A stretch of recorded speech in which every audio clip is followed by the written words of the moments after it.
Kaso nagsusuka na naman. Susuka si baby? Sinuka niya yung kinain niya.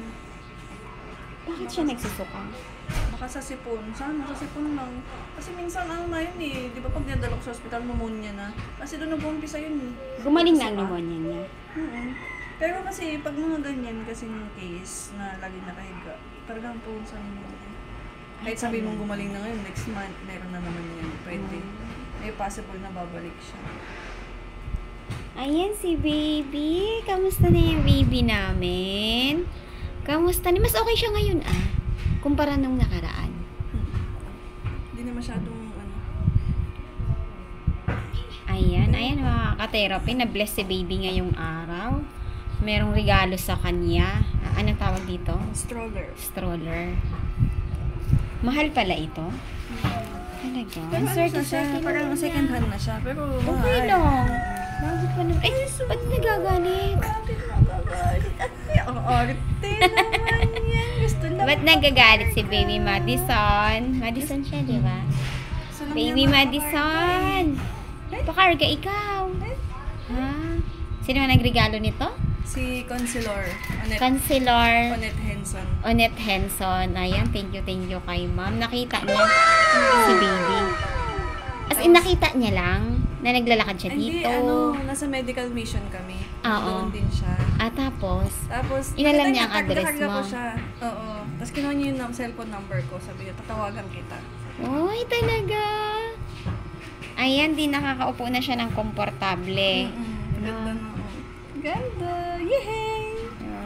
Ang laking ginhawa. Oroy! Ang laking ginhawa mo niyan sa kanya. Ang ganda nga. Pwede mo siya ipasyal. Ilang taon ang asa?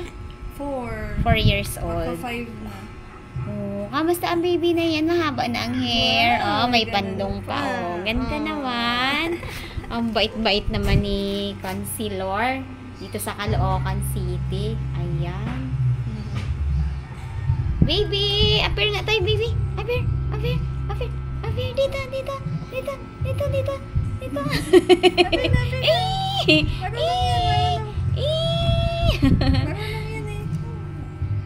Natuwa siya. Ganda! Tapos ang pakain mo sa kanya?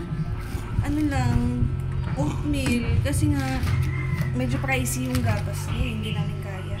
Ano ba yung gatas niya? Pediasure. Yun Pediasure. talaga yung required sa mga ganyan na hindi ko makain. Paano yung oatmeal? Bine-blender ko siya. Di ba ano siya, oatmeal? Di ba pang adult yan? Wala eh. Bakit magkano ba ang pediasure niya? 1 yun yung for 900 grams siguro yun. Good for 1 week lang yun. Wala pang 1 week. Wala pang 1 week? Magkano? 1-1. 1-1. Pwedeng makita yung preparation mo ng ng oatmeal niya. Yung paano mo siya ginagawa. I-blender mo siya. Kawawa naman si baby. Walang gatas. Pang adult ang alam ko sa Ito yung kasi yung soft eh. Wala kasi iba yung choice. Kasi ito yung malambot na pwede dito sa NGT niya. Ibang brand lang siya. Ano siya? Ano yun? I-blender mo na ng ganyan? I-blender May ko siya. gatas na yun siya? Wala. Pure lang yan. Tapos lalagyan mo na lang ng gatas. Doon sa bottle niya, sa lalagyan. Sa baso lang. Di ba titimplahin ko siya sa baso, tapos ilalagay ko sa syringe. Ganito Lagay mo siya sa ganito. Tapos dito mo siya, gagantin mo siya. Tapos yun, ilalagay mo doon. Ito, ganyan. So, tumutulak talaga siya. Papunta para makain niya. Oo. Kailangan ganyan lang yung feeding niya. Pati yun sa pag-inom niya. Water. Ilang beses mo siya pinapakain ng ganyan? Ganun din kung paano kayo kumain. 3 times a day. Tapos sa gabi, bago matulog, yan, nagmi-milk naman siya. Yung puro. Pero ano lang ngayon, yung monakid. Pero anong sabi ng doktor itong nasa yung system ng pagkain niya? Hanggang kailan yan? Idadaan sa ilong. Wala pa kami update kasi sa neuro kasi ang mag-update niyan eh. Sa neuro development. Ang haba ng pila kasi. Tapos, pero naka-schedule na kami, sabi tatawagan na lang. Pero taon yun, bago katawagan. Ay, talaga? Sobrang tagal. Para if ever, kung tatanggalin na to, sa tiyan na. Bubutasan na yung tiyan niya. Ay, hindi na idadaan talaga sa bibig? Hindi siya marunong talaga eh. Kasi nalulunod siya. Napupunta lang sa baga? Talaga. Kaya ang mangyayari sa tiyan. So, ibig sabihin, Yun yung permanent. wala na talagang chance na sa bibig pa idadaan ang pagkain niya. Hindi natin alam. Kasi hindi pa siya nakikita ng neuro eh. Ay, so possible na pwede rin. Sana. Baka may ma-develop din. Baka may ma-develop sa kanya sa paglunok. Ay, check pa nila. Pero sa mga ganyang cases kasi talaga te, maliit lang yung percentage na yung... Tinapat na kayo? Kasi ano to eh, cerebral palsy. Tas ano pa siya, yung, di ba lagi nakahiga lang? Oo. Ganyan. Maliit yung ulo niya. So yung development niya, siguro kunyari, sa 1 years old tsaka 10 years old siguro, ganun yung difference. Tapos iyan, di ba na ano mo siya, na ganyan mo? Oo, ito binablender ko. Yan na yung finished product mo. Oo, tapos ito, ibababad mo siya sa mainit na tubig ng 1 hour para sobrang soft niya, sobrang lambot. Parang ano na siya, yung kinakain ng bata. Yung cereal. Oo, parang cereal na siya. Tapos yun, hihigupin mo ng syringe. Tsaka may sasaksak doon sa ano. Pero sa tingin mo, ano ang mas mapapadali sa kanya pag dinaan ang food sa ilong o idaan sa tiyan? Yung sa tiyan, yun kasi na yung permanent. Permanent na. Ito kasi mahirap to eh. Kasi minsan nahuhugot. Oo. Tapos ibabalik. Masakit yan eh. Sino nagbabalik niyan? Halimbawa, ibinabalik mo din. Oo, kasi tinuruan naman ako. Umiiyak siya pagka ano. Masakit yun. Di ba pag nagpapaswab test ka, masakit sa kanya, ito ang haba na ito hanggang dito na yun eh. Hanggang tiyan na? Diretso sa tiyan niya. Wala naman si Baby Madison. Ganyan na lang siya. Baby! Medyo nangayayat din. Ano na? Hi! Come on.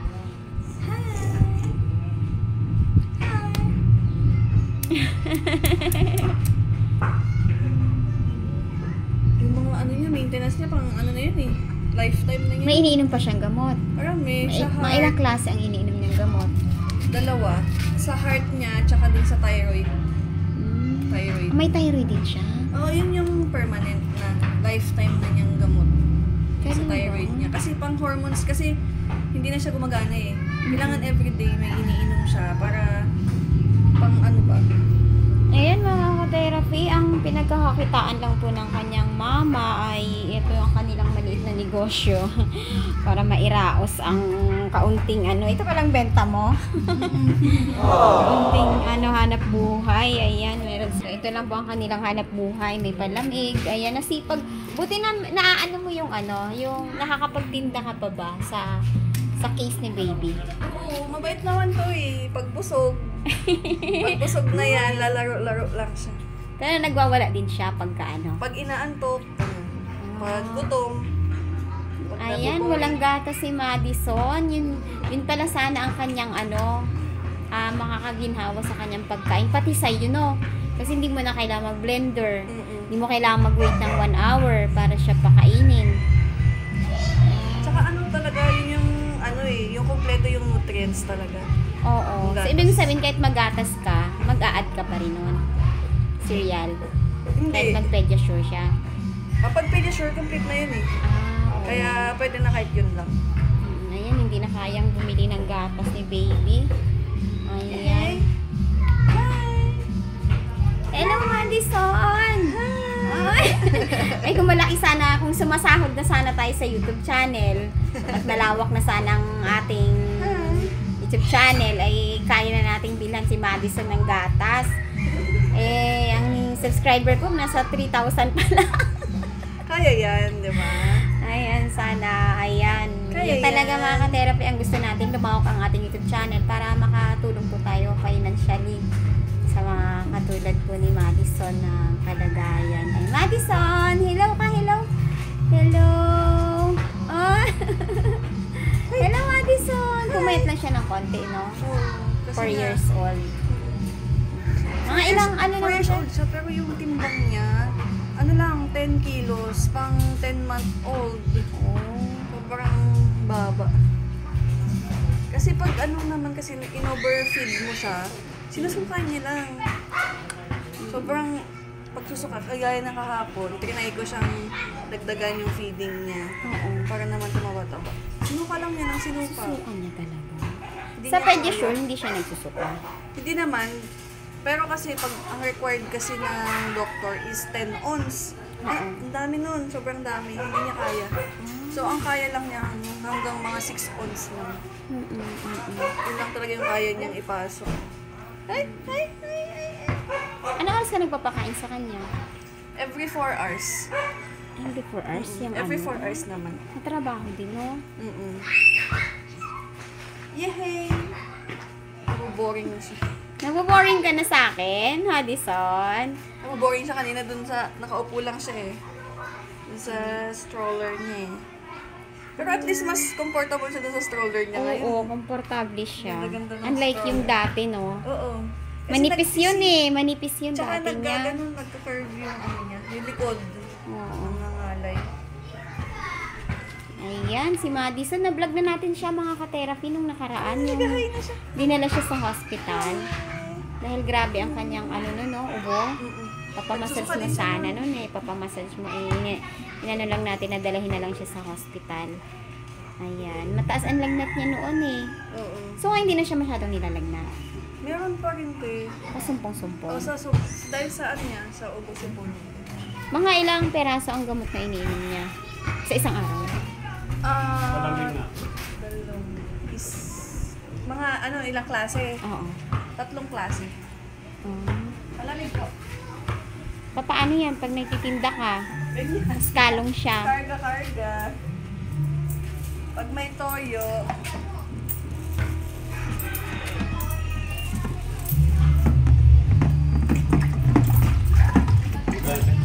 five po.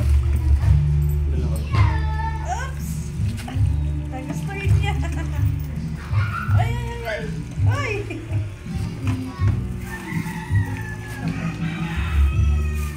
No! Hindi yan sa'yo.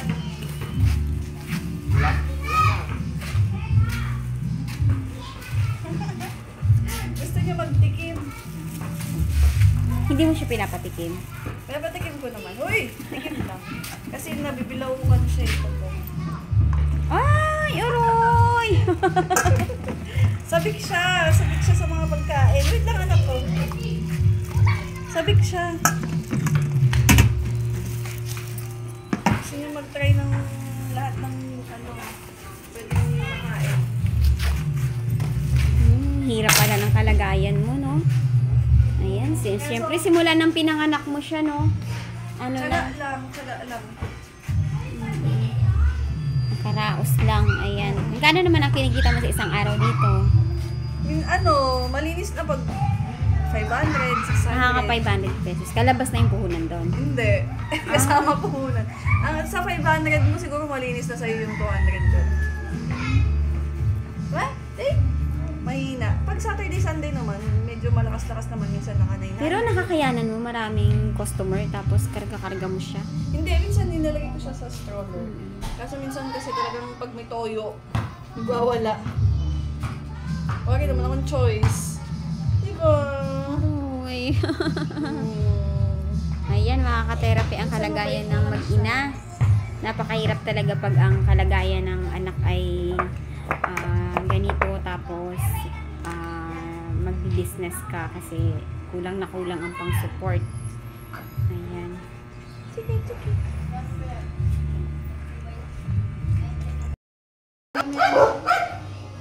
Ang ganda pa naman. Siguro pag ako makakang gaganda ako. Ha? Tingnan natin nga.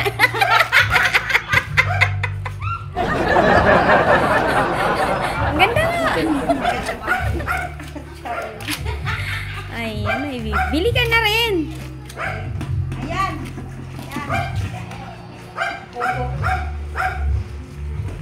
Papalibre na lang.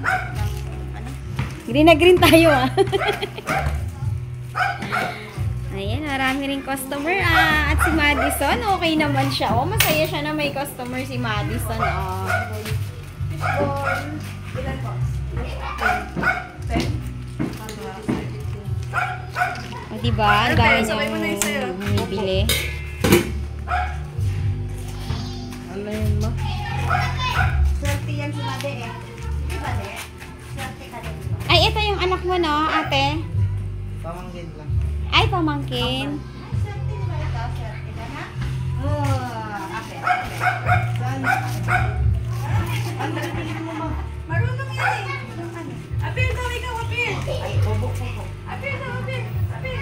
Apir. Ay, galing-galing naman. Marunong yan. Ano? Parang walang problema na, di ba? No, Pilipino, wala tayong problema, Bibi na. Bibi na, isang tawa talaga. Wala yung problema si Bibi, pero yung kausap mo may problema yan. Walang problema. Walang problema. Problemahin yung problema namin. Kamusta na yung paa mo? Di ba nahulugan niya ng ano? Mahal na mahal ko yan. Nahulugan niya ng isda, mga ka-therapy. Buhay na isda, tapos tumusok, no? Tapos nag-ano siya, nag-move-move pa siya. Oo. Kaya wakwak ang laman. Wak ang labas. Talaga naman. Medyo magaling na. Kaya ilan? Kunti na lang. Inuman mo ng ano, nilagan dahon ng malunggay. Bayabas yun sa akin eh. Lagi. Ayan, ang daming customer ni Madison. Anak buhay. Hirap man. Oh, hanap buhay pa rin si mama niya. Bibi, sus, grabe naman. Sige. Ang ganda ng store. Ay, ito yung bigay? Oo. Ay, bigay ni... Leonel. Henson. Punta sa kanina. Ay, pumunta? Ang galing naman. Clap-clap nga siya eh, kasi masaya siya. Oh, galing niya. Oo. Masayang masaya siya. Oh. Ay! Masaya siya pag may kakwentuhan siya eh. Ngayon ko lang nakita itong tawa ng tawa eh. Ang galing, ang ganda naman. Komportable na kasi siya sa upuan niya. Bye na, baby! Bye-bye. Bye! Ganun lang daw. Ah, bye-bye. Paano, bye-bye? Paano, bye-bye? Ha? Paano, bye?